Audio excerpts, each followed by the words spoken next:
Okay, we're going to start our first little project. It's a mini project just to get you warm up, to get you going, but we're going to make a little name tag and I can print these for you. And if you come up to school, I can somehow give them to you in some non-contact way. We'll figure that out as the semester goes. Um, as always, if you type in tinkercad.com and you're just getting here, it should take you to your dashboard. The waffle will always take you to your dashboard if you click on this.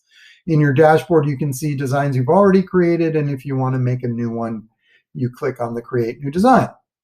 And on this one, in the walkthroughs, I kind of buzz through because you're just getting familiar. In this one, I really want everyone to get a good name tag, so I will take it slow. I will repeat myself. So those of you who are quicker are going to be a little bored, trying to find that sweet spot where I'm not leaving people in the dust, but not boring people to death.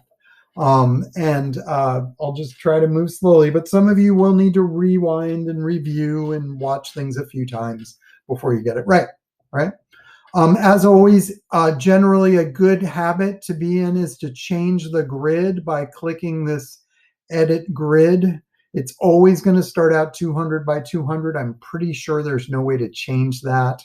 So change it to the MakerBot Replicator Plus, leave it as millimeters, click update grid, and then you know what size your bed is, and you can't possibly leave it in a place where it would be hanging off the edge of the bed, which wouldn't work. Also, conventions are important here. You want to change the name. It gives it some stupid name. Click on the stupid name, and you're always going to start your file name with Oaken or last name. Mine's Oaken. Don't use Oaken.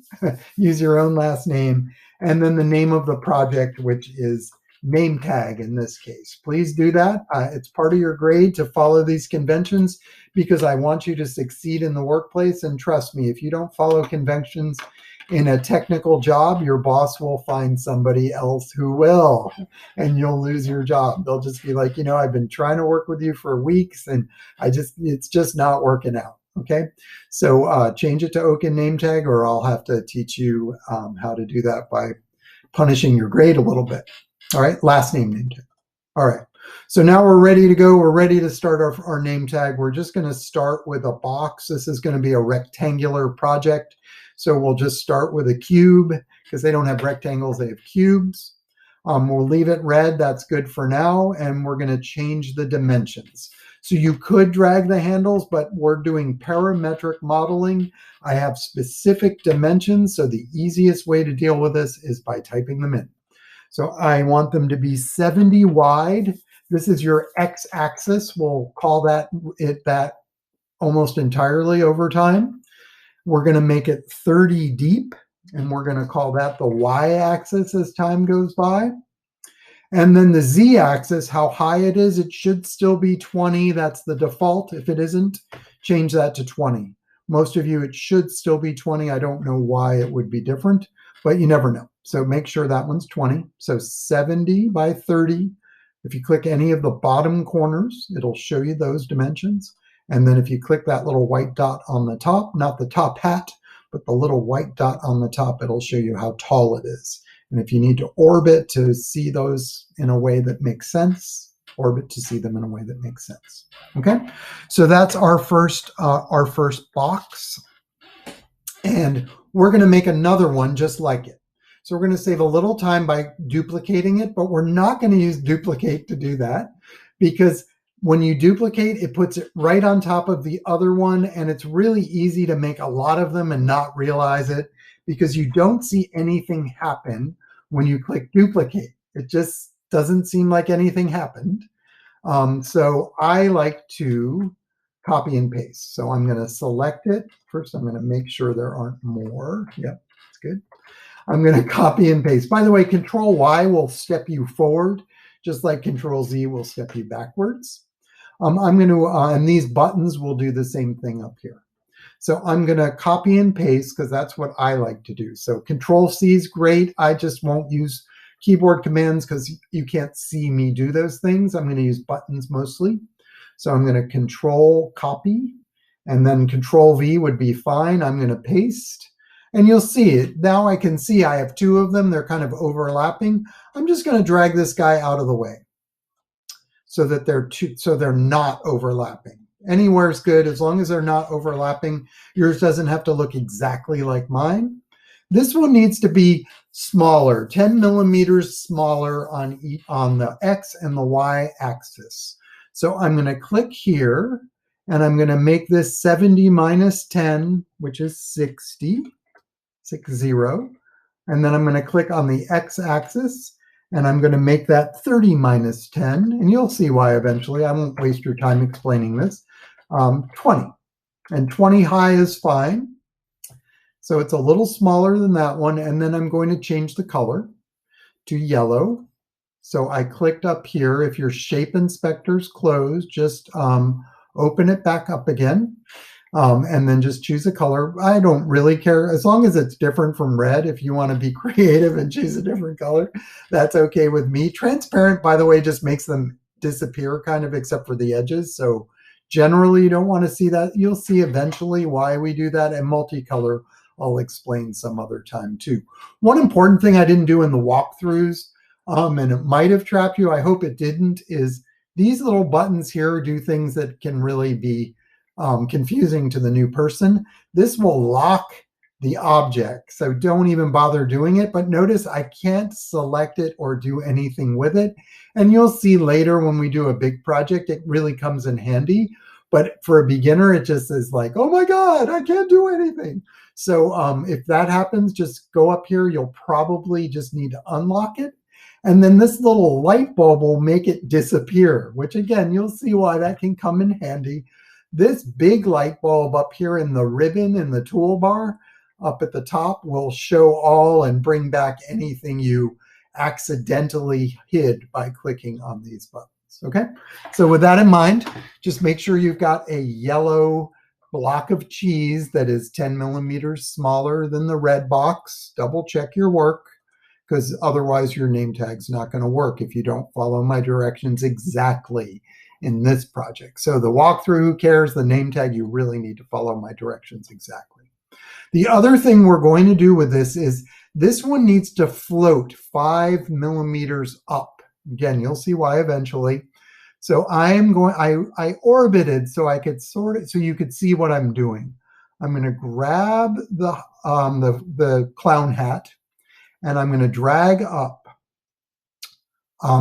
With this one, you have to start dragging before you can type. So I often just drag by hand with this guy until it says 5. You could also hold control and do the arrow key.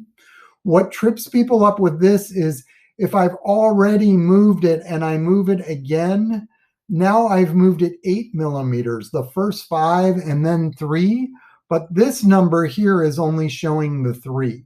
This number shows where it is in relationship to the work plane. So this has to be 5. So if you are awkward with this, which most of us are when we first use a program like this, just make sure that when you're done, the bottom right-hand number says 5. It doesn't matter so much. If you did it right the first time, they'll both say 5.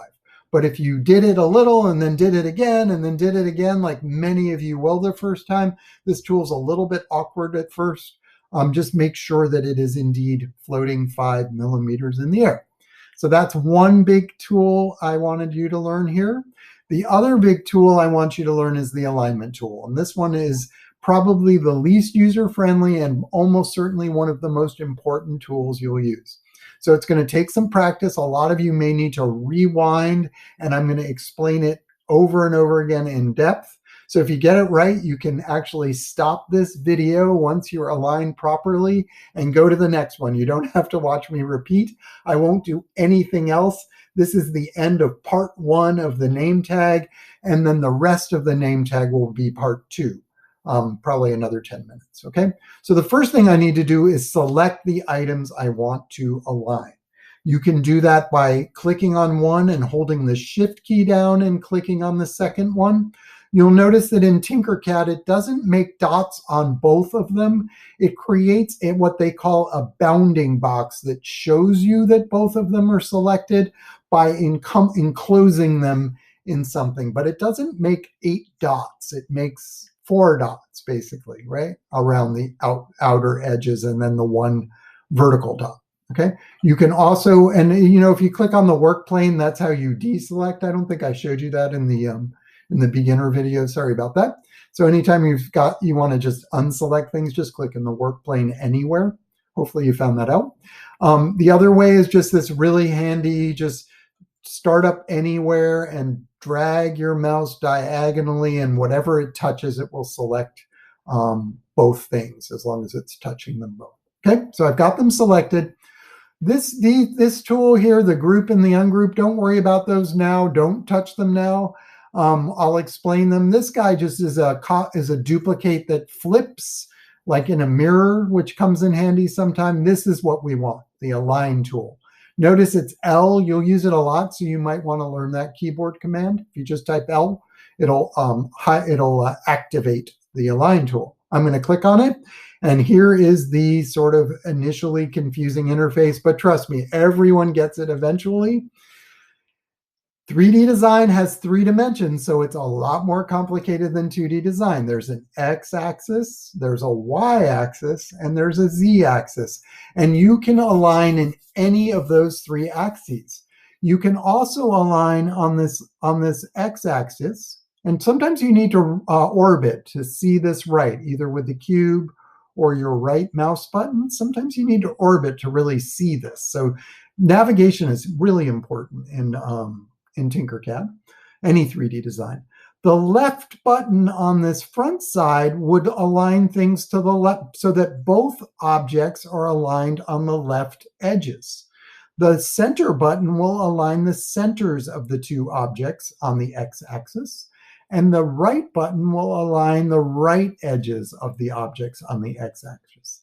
This will align them so both front edges are aligned together. This will align them so the centers are aligned on that axis, and this will align them so both back edges are aligned. And you'll notice it shows you a little picture of what's going to happen when you do that. These guys will align the tops, the middle, or the bottoms. We don't want to use that. We've got the yellow cheese lined up right where we want it, so don't change it and align the 2 things that way. All right. And I'll just show you, if I click on the left side, it aligns the 2 so that their left sides are on the same line. You'll also notice once something is aligned, it turns gray. So if you happen to move these so one is exactly centered with the other one, then this button will already be gray. This is what we want to align. We want to align the front center first is fine. Okay, if it's already gray, then you just happen to do that yourself. That's the most confusing thing I find with this tool. If it's already gray, you already have it lined up. So I'm going to click there. That will align the 2 centers.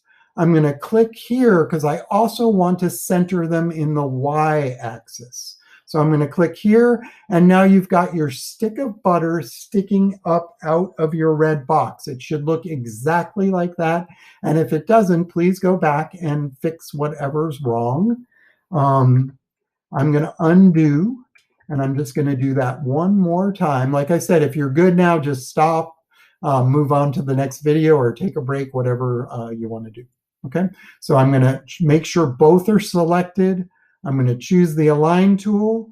They happen to be both lined up on the center this way now, so it's already gray. I'm going to line them up in the center this way so that the stick of butter is just sticking up right out of the red box. Okay, so if you're good with that, you're good. Just either remember it's always saving. When you move on to the next video, just open this up again, or just keep going with the next video, and we'll finish our name tag. Thanks for your patience.